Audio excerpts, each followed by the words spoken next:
জানো তো মিতা, কাল একটা দিন আমার গিয়েছিল। কেন দিদি, কিছু হয়েছিল নাকি? হ্যাঁ, অনেক কিছুই হয়েছিল। আমার অনেক দিন আগের একটা ঘটনা মনে পড়ে গিয়েছিল।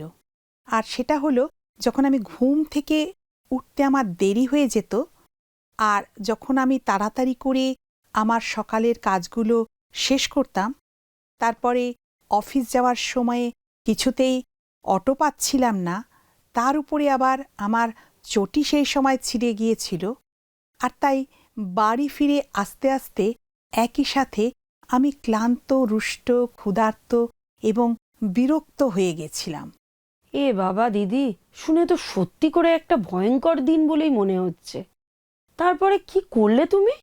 জানো, সেই দিনটার কথা মনে পড়লে মনে হয়, যখন আমি বাড়ি ফিরে চুপ করে বসেছিলাম, সেই সময়ে আমার মা এক কাপ চা নিয়ে ঘরে ঢুকলেন আর জানতে চাইলেন আমার সারাটা দিন কেমন গেল।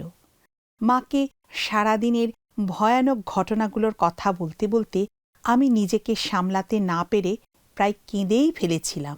তিনি তখন যা করলেন সেটা আমি জীবনে কোনো দিন ভুলব না। কি করলেন দিদি তিনি? তিনি অনেকক্ষণ ধরে আমাকে জড়িয়ে বসে থাকলেন। এর আগে কোনো দিন তিনি এতক্ষণ আমাকে জড়িয়ে থাকেননি। আর আমার ভিতরে যে সমস্ত নেতিবাচক অনুভূতি ছিল, হঠাৎ করেই সেগুলো অদৃশ্য হয়ে গেল। বাহ, এই জন্যেই আমরা বোধহয় আমাদের মাদেরকে এতটা ভালোবাসি।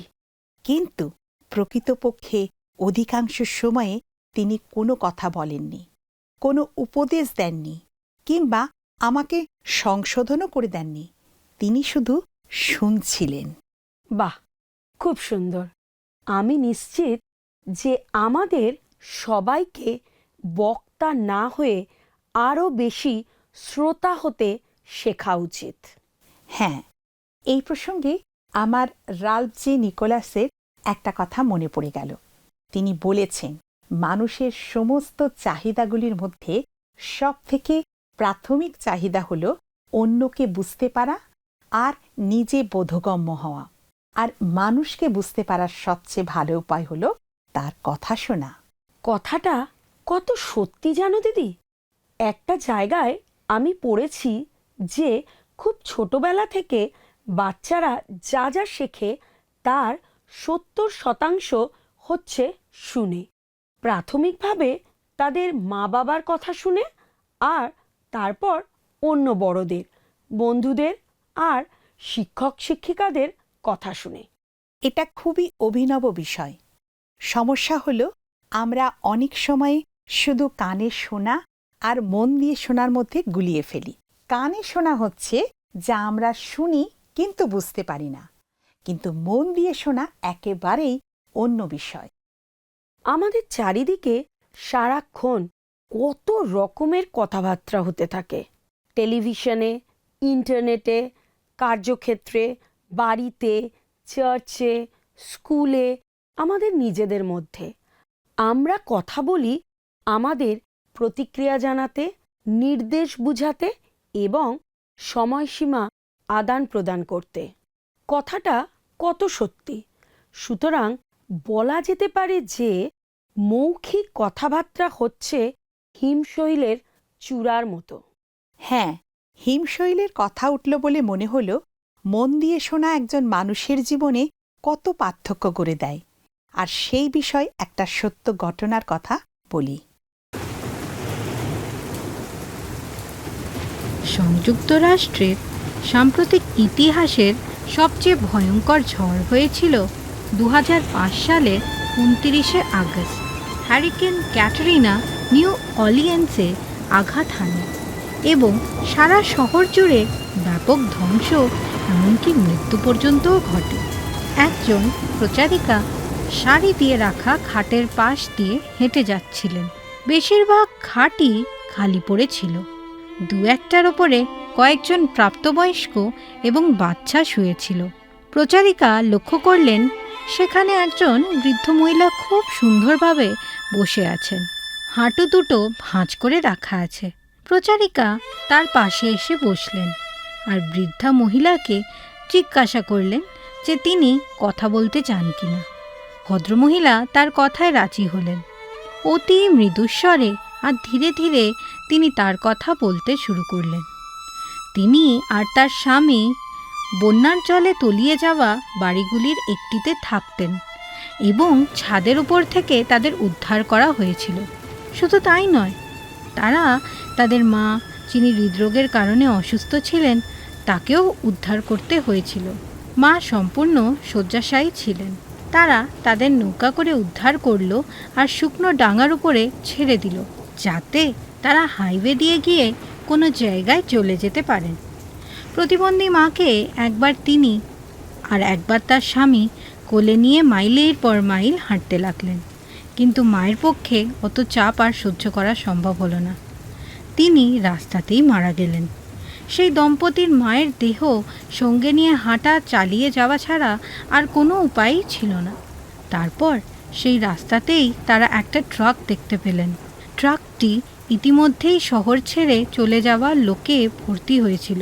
বৃদ্ধ ভদ্রমহিলা প্রচারিকাকে বলে যেতে লাগলেন কিভাবে তার স্বামী ট্রাকের লোকটিকে অনুনয় বিনয় করেছিলেন যাতে সে তাদের ট্রাকে করে নিয়ে যায়, কারণ সে ছিল তাদের একমাত্র ভরসা।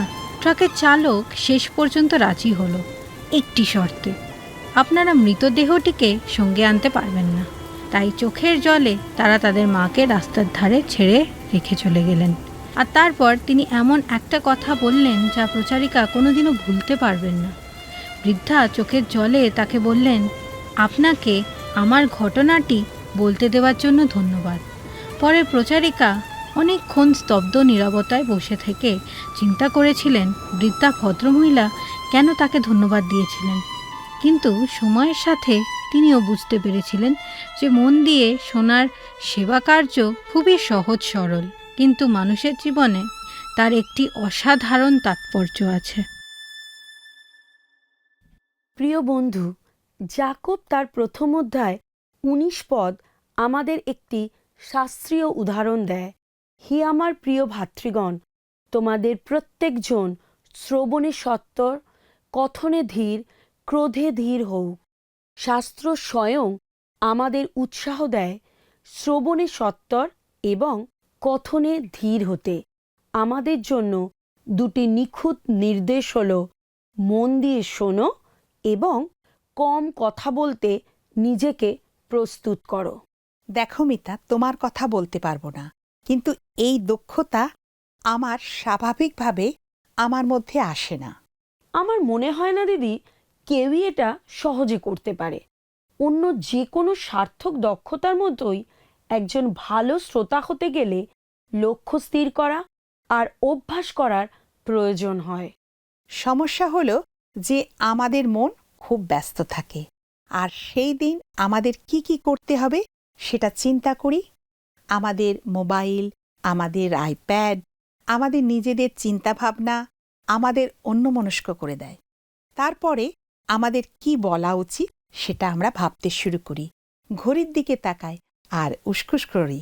অন্যভাবে বললে, আমরা যা চাই যে আমাদের বন্ধুর যা বলার আছে সেটা যেন তারা তাড়াতাড়ি বলে ফেলে, যাতে আমরা আমাদের কাজে যেতে পারি। কিন্তু এটা কি কোনো সাহায্যে আসে? এটা কি আরোগ্যকারী? এটা কি সম্মান প্রদর্শন করে? আর সবার উপরে প্রভু যিশু কি এইভাবে অন্যদের সাথে কথা বলতেন? একেবারেই না। তিনি দাঁড়াতেন, মন দিয়ে শুনতেন। প্রভু যীশু যাদের সংস্পর্শে আসতেন তাদের কাছে সম্পূর্ণভাবে উপস্থিত থাকতেন। তিনি তাদের কথায় সম্পূর্ণ মনোযোগ দিতেন। তিনি লোকদের তাদের নাম ধরে ডাকতেন।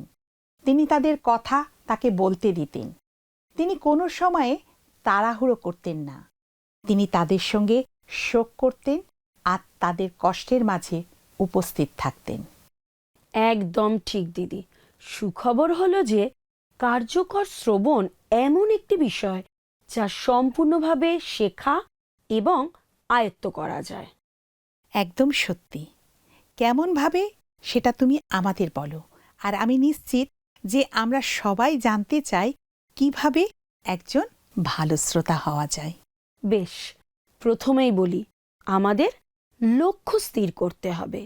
মন দিয়ে শোনার বিষয় আমরা বেশিরভাগ জনই সবচেয়ে বড় ভুল যেটা করি সেটা হলো অন্যরা এরপরে কি বলবে অথবা তারা যে কথা বলছে আমাদের উপর তার কি প্রভাব পড়বে সেটাই চিন্তা করতে থাকি, যার ফলে যা বলা হচ্ছে সেটা আমরা ঠিকমতো শুনি না।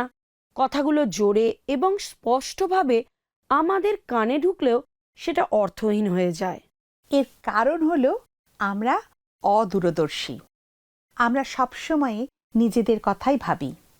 আমাদের প্রিয় বিষয় হলো এমন কিছু যার মধ্যে আমরা আছে, আর আমাদের প্রিয় শব্দ হলো আমাদের নিজেদের নাম। কথাটা প্রকৃতপক্ষে একদম সত্যি।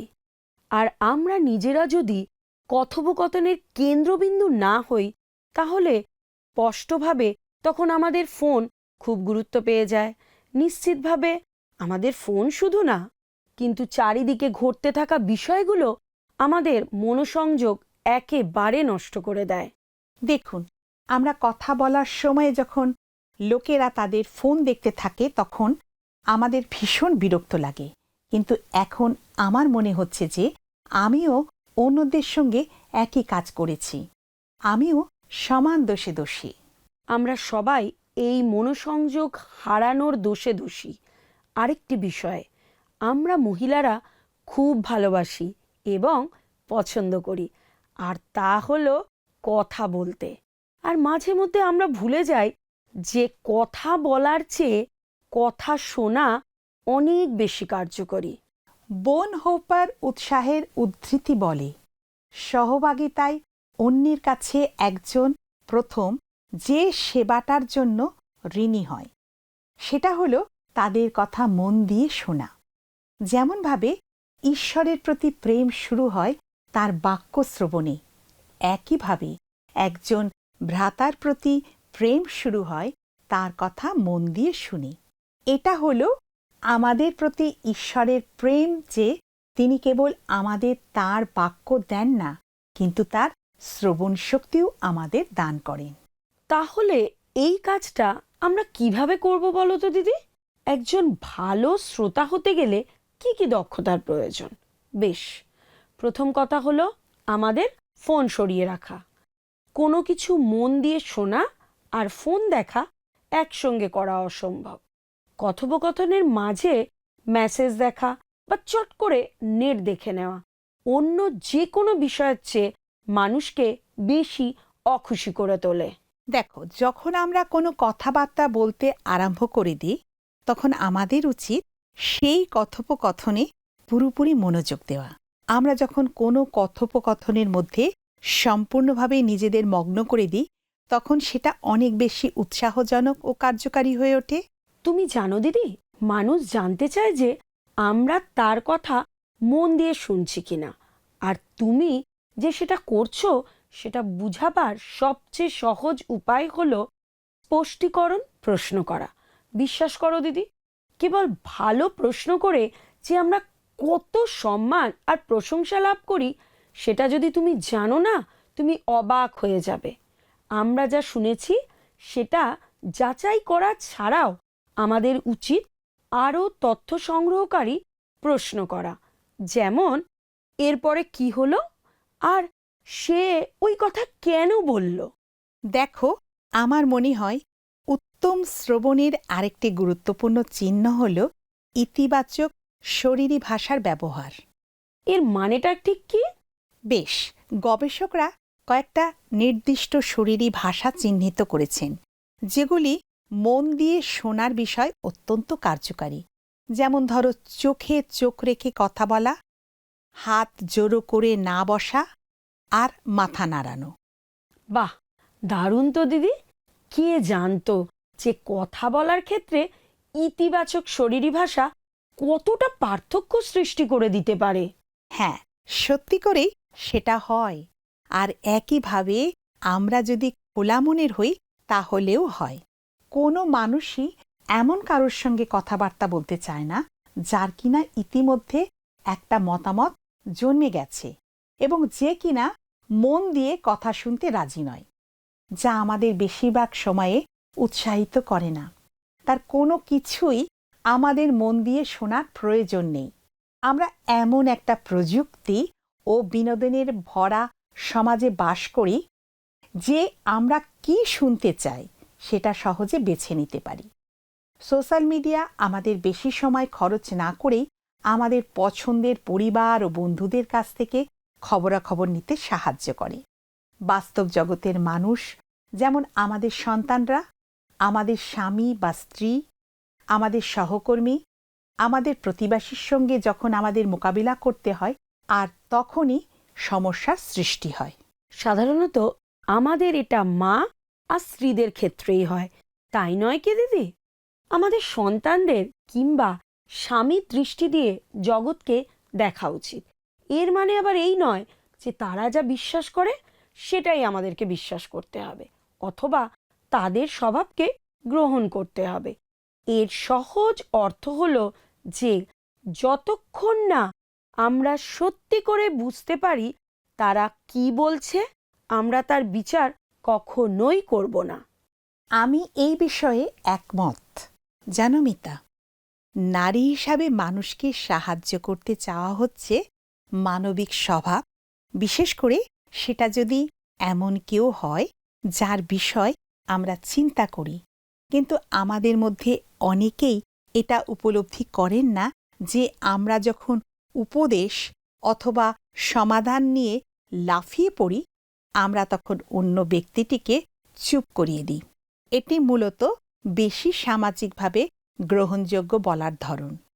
এই বলার চেয়ে, আরে বাবা, আমি বুঝেছি, এবার তুমি থামো, তবে দুটোরই ফলাফল একই হয়। তুমি জানো দিদি, মন দিয়ে শোনা কিন্তু খুব কঠিন কাজ। কিন্তু আসল কথা হলো, আমরা সত্যি করে কাউকে ভালোবাসি, তার জন্য চিন্তা করি, এটা দেখানোর অন্যতম ভালো উপায় হচ্ছে তার কথা মন দিয়ে শোনা।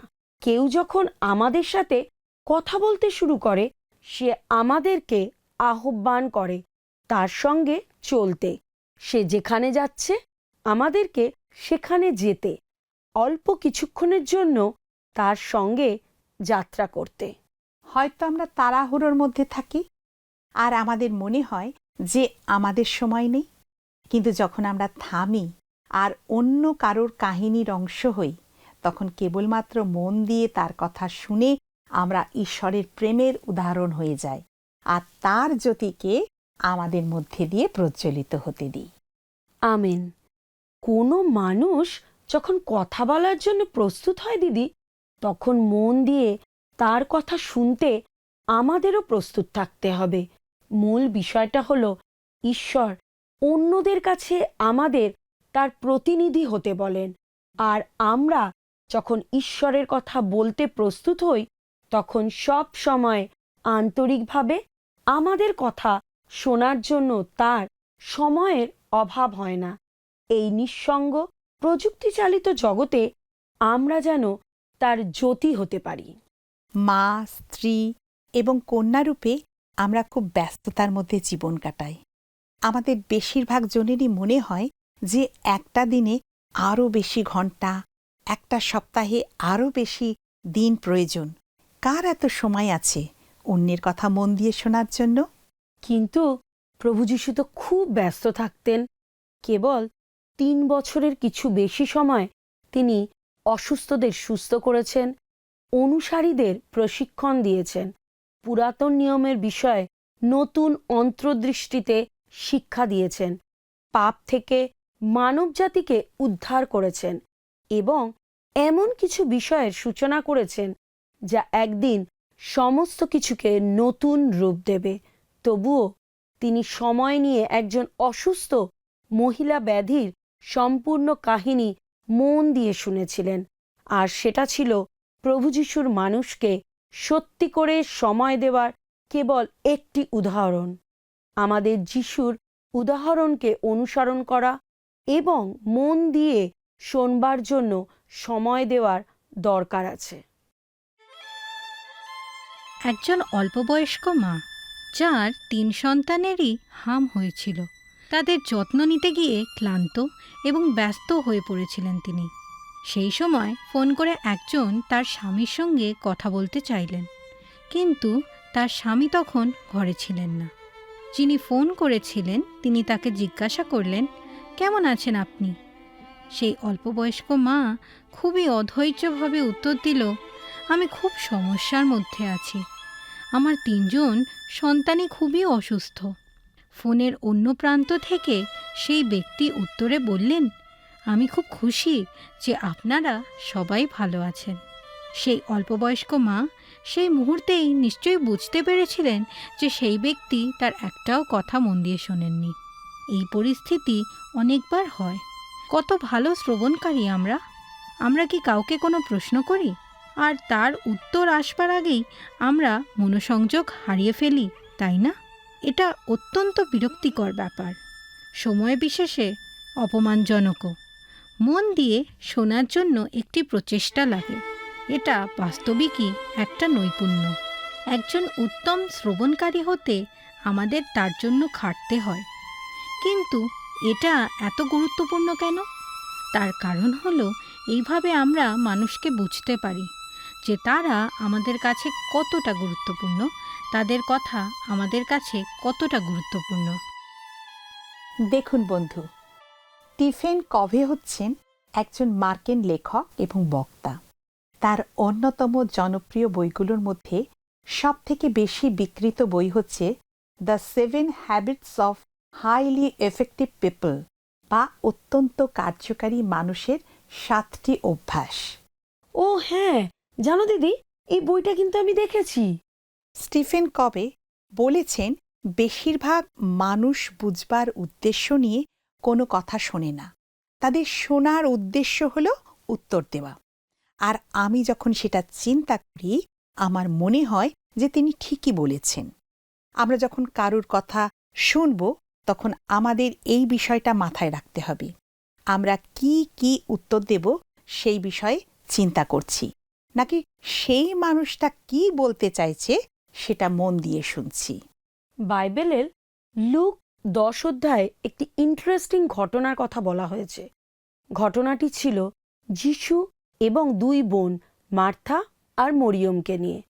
মন দিয়ে শোনার গুরুত্বের বিষয়ে এটা একটা ভালো শিক্ষা। যিশু যখন বৈথনিয়া গ্রামে তাদের গৃহে গিয়েছিলেন, মার্থা কাজ করার জন্য তাড়াতাড়ি রান্নাঘরে চলে গিয়েছিলেন, আর অন্যদিকে মরিয়ম যিশুর পায়ের কাছে এসে বসেছিলেন যাতে তিনি তার উপদেশ মন দিয়ে শুনতে পারেন। যিশুর উপরে চাপ ছিল, আর তার একই সঙ্গে কথা বলা এবং শিক্ষাদান করার প্রয়োজন ছিল। তার প্রচার কার্যের সময় শেষ হয়ে আসছিল, আর সেই দিন আমরা দেখলাম যে যিশু শান্ত পরিবেশে তার বন্ধুদের গৃহে সময় কাটাচ্ছে। আর আশ্চর্যের বিষয় কিছু নেই যে মরিয়ম যখন বাড়ির কাজকর্মে সাহায্য না করে যিশুর সঙ্গে বসে থেকে সময় নষ্ট করে সমস্যায় পড়েছিলেন, তখন কিন্তু যিশু তার প্রশংসা করেছিলেন। তিনি তখন বলেছিলেন যে মরিয়ম তার কথা মন দিয়ে শুনতে বসে সঠিক বিষয়টাই বেছে নিয়েছিলেন। দেখুন বন্ধু, শাস্ত্রে আর একটা ঘটনার কথা আছে যেখানে দেখা যায় যে মন দিয়ে শোনা একটা উত্তম গুণকে ব্যক্ত করে। 1 শমূয়েল 25 অধ্যায়ে এই ঘটনার কথা লেখা আছে, যেখানে অবিগল, যার বিষয়ে বলা হয়েছে যে তিনি একাধারে সুবুদ্ধি ও সুবদনা, অর্থাৎ তিনি বুদ্ধিমতী এবং সুন্দরী ছিলেন। তিনি এমন একজন ব্যক্তি ছিলেন যিনি ক্রুদ্ধ ভাবী রাজা এবং তার গোষ্ঠীর ধ্বংসের মধ্যে দাঁড়িয়েছিলেন। কাহিনীর শুরুতে আমরা দেখি যে অবিগলের ধনী, মূর্খ ও নীচ স্বামী নাবল ভাবী রাজা দাউদের সঙ্গে ঘৃণ্য ব্যবহার করে তার সঙ্গীদের সাথে ঝগড়া করেছিল। একজন দাস সেই কথোপকথন শুনে ছুটে অবিগলের কাছে গেল আর তার কাছে সেই আশঙ্কাজনক সংকটের বিবরণ দিল। সেই দাস শেষে বলল, অতএব এখন আপনার কি কর্তব্য তাহা বিবেচনা করিয়া বুঝুন, কেননা আমাদের কর্তার ও তাহার সমস্ত কুলের বিরুদ্ধে অমঙ্গল স্থির হইয়াছে। কিন্তু তিনি এমন পাষণ্ড যে তাহাকে কোনো কথা কহিতে পারা যায় না, যা লেখা আছে 1 শমূয়েল 25 অধ্যায় 17 পদে। আর দাসটি বলল যে নাবল এত পাষণ্ড ছিল যে তাহাকে কোনো কথা কহিতে পারা যায় না। নাবলের অভ্যাস ছিল যে সে কোনো কথাই শুনত না, কিন্তু অবিকল শ্রবণকারী হিসাবে সুপরিচিত ছিল। তিনি সবার কথা মন দিয়ে শুনতেন বলে সেই দাসের মতো লোকেরা তাকে সব কিছু বলতো, আর তার কথা শোনার দক্ষতা যে তাকে বুদ্ধিমতীর মতো কাজ করতে সাহায্য করাতো, এই বিষয়ে তারা সবাই নিশ্চিত ছিল। অবিকল বিচার বুদ্ধি ও বিচক্ষণতা সহকারে শুনতেন, যা ছিল একজন উত্তম শ্রবণকারীর 2টি বৈশিষ্ট্য। অবিকল দাসের কথা সম্পূর্ণ নীরবে সম্মানের সাথে শুনলেন আর তারপর কাজ করা শুরু করলেন। তিনি প্রমাণ করলেন যে তিনি একজন উপযুক্ত উত্তরসহ উত্তম শ্রবণকারী। যদিও অবিকলের উদাহরণ আমাদের দেখায় যে আমাদের এখনও অনেক শেখার আছে। বিশ্বাসী হিসাবে ঈশ্বরের কথা মন দিয়ে শুনতে শেখা ততটাই গুরুত্বপূর্ণ যতটা তার সাথে কথা বলা, এমনকি তার থেকেও বেশি। দেখুন বন্ধু, আমরা যেমন কথোপকথনের মাধ্যমে আমরা অন্য কোনো ব্যক্তিকে আরও বেশি করে জানতে পারি, একইভাবে মন দিয়ে তার কথা শোনা আর তার সঙ্গে কথা বলার মাধ্যমে আমরা ঈশ্বরের সঙ্গে আরও ঘনিষ্ঠভাবে পরিচিত হই। তার কথা শোনবার জন্য যে কেবল আমাদের কানের প্রয়োজন হয় তা কিন্তু নয়। তিনি কি বলছেন সেটা অধিকভাবে বুঝতে আমাদের বিচক্ষণতারও প্রয়োজন হয়। প্রভু আমাদের অবিরত বলেছিলেন, আহা, যদি আমার প্রজাগণ আমার কথা শুনে, যা আছে 81 গীতের 13 পদে। যারা নিজেদের নম্র করে, তার কথা মন দিয়ে শুনতে সময় দেয় এবং তিনি যা বলেন তার প্রতি বাধ্য হয়, তাহলে তাদের সঙ্গে কথা বলতে তিনি প্রস্তুত এবং আগ্রহী হন। কারণ বন্ধু, আমরা যত ভালোভাবে শুনি তত ঈশ্বর আমাদের মধ্যে দিয়ে কথা বলতে পারেন। তাহলে আসুন বন্ধুরা, আমরা প্রার্থনায় যাই। আসুন প্রার্থনা করি। পরম করুণাময় পিতা ঈশ্বর, তোমার ধন্যবাদ দিই পিতা গো, আজকে আবার একটা সুন্দর সময় দিয়েছ আমাদেরকে এবং আমাদের সবাইকে তুমি একটা সুন্দর বাক্য দ্বারা তুমি আমাদেরকে উজ্জীবিত করেছো প্রভু গো। তুমি আমাদেরকে ঊর্ধ্ব হইতে আশীর্বাদ করো প্রভু গো। আমরা যেন তোমার বাক্য শুনি প্রভু গো, এবং আমরা যেন সেই অনুযায়ী নিজেদেরকে আরো এগিয়ে নিয়ে যেতে পারি প্রভু গো। আমরা যেন অবহেলা না করি যে না ঠিক আছে যাও, না শুনলেও হবে, এরকম যেন আমরা নিজেদেরকে না করি প্রভু গো। আমরা যেন সমস্ত কিছু সুন্দরভাবে শুনতে পারি, তোমার বাক্য শুনে, এবং সেই মতো যেন আমরা জীবনের পথে এগিয়ে চলতে পারি প্রভু। তুমি আমাদের প্রত্যেককে আশীর্বাদ করো, প্রত্যেককে সঙ্গে সঙ্গে থেকে প্রভু। সকল ধন্যবাদ, মহিমা, প্রশংসা তোমারই হোক। এই ছোট্ট প্রার্থনা প্রভু যিশু তোমার নামে চাই, আমেন। আসুন বন্ধু, আজকের প্রশ্ন উত্তরে আসি। গত সপ্তাহের উত্তর অপশন এ, জোনা। আজকের প্রশ্ন, যিশু যখন মার্থা ও মরিয়মের গৃহে গিয়েছিলেন, যিশুর পায়ের কাছে কে বসেছিলেন? Option A Martha, option B Mariam, option C কেউই নয়।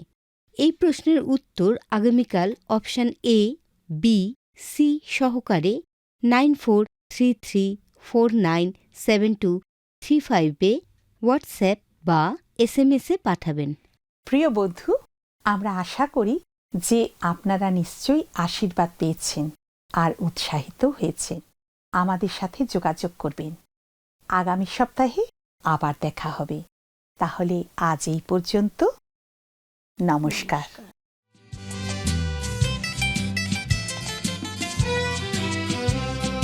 সততা, বিশ্বাস, প্রেম, 3টি নদীর নাম মোদের জীবনে জীবনে বয়ে চলে অবিরাম। সততা, বিশ্বাস, প্রেম, 3টি নদীর নাম।